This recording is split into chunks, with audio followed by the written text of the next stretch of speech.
All right, today we're going to dive into one of the world's greatest stories, the Mahabharata. But we're doing it with a twist. We're going to explore this massive, ancient epic through the pages of a comic book that honestly is a legend in its own right for millions of people. So, check this out. This is the cover of the comic, and it just throws you right into the action, doesn't it? You can feel the chaos of the battle, the clash of warriors. It's all right there. It tells you immediately this is a story about a huge, devastating war, which, brings up a pretty big question. How on earth do you fit a story of this scale into a comic book? To really get what a massive achievement this comic is, you first have to understand the sheer size of the original text. Because the Mahabharata, well, it isn't just some long story. We're talking about the longest poem ever written, period. 100,000. Let that number sink in for a second. That's how many shlokas, or poetic couplets, make up this epic. And the reason it's so long is because it's way more than just one story. It's like an encyclopedia of ancient Indian culture, jam-packed with side stories, family histories, and some seriously deep philosophy. Okay, to put that into perspective for you, think about those classic Greek epics, the Iliad and the Odyssey. Got them in your head? Now imagine a single story that is 7 times longer than both of them put together. Yeah, that's the Mahabharata. The legend of how it was even written is just as epic.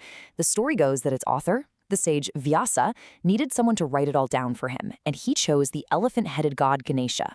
But Ganesha had a condition. He said, "I'll do it, but you can't pause, and I will only write down a word if I understand what it means." It's just a fantastic way of saying from the very beginning that this story has some serious depth. So with a story this gigantic, where do you even start? Well, at its heart, this sprawling epic about gods and kingdoms and destiny, it all boils down to one thing: a really, really bitter family feud. Yep, the entire massive conflict comes down to 2 sets of cousins. Both of them are fighting for the throne of a kingdom called Hastinapur. So the stakes are personal. They couldn't be higher. So on one side, you've got the Kauravas. They're the 100 sons of a blind king, and they're basically driven by jealousy and fear. And on the other side, they're 5 cousins, the Pandavas, who are believed to be the rightful heirs. This rivalry is the engine that drives the whole story toward a tragic, unavoidable war. Okay, let's break down this family drama a bit more. The Kauravas, all 100 of them, are led by this super ambitious guy, Duryodhan, and he's terrified of losing power. Then you have the Pandavas. There are only 5 of them, but they include these incredible heroes like the super strong Bhim and the master archer, Arjuna. It's really that deep-seated jealousy from the Kauravas that just poisons everything and lights the fuse for war. But here's the thing. The Mahabharata isn't just about swords and shields and who wins the fight. Tucked right into the middle of all this action is one of the most important philosophical conversations in human history. It forces everyone, the characters and us, to think about some incredibly tough moral questions. And this is the absolute core of it. I mean, just imagine this. You're a warrior. You're ready for the biggest battle of your life. But then you look across the battlefield and you see your cousins, your teachers, your grandfather. What do?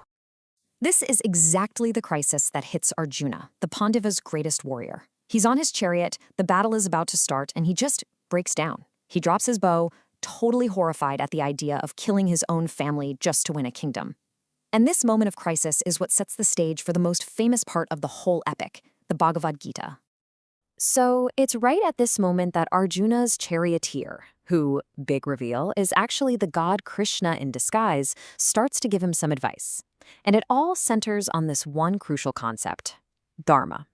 Now, dharma isn't just duty in a simple sense. It's more like your sacred purpose, the right path you're meant to follow in the grand scheme of things.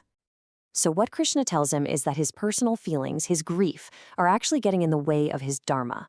He explains that as a warrior, a kshatriya, it is his sacred obligation to fight against injustice, to restore what's right, even if it means fighting the people he loves. It's a really powerful and complex idea about putting duty before your own desires.